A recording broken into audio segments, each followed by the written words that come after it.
welcome guys. Today in this video I'm going to show you how to tap delta symbol in MS Word.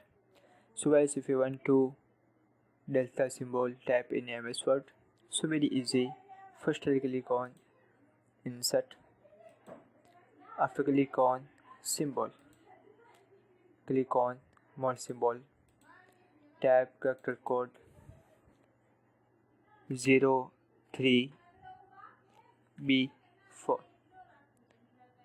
After click on insert, click on close. That is.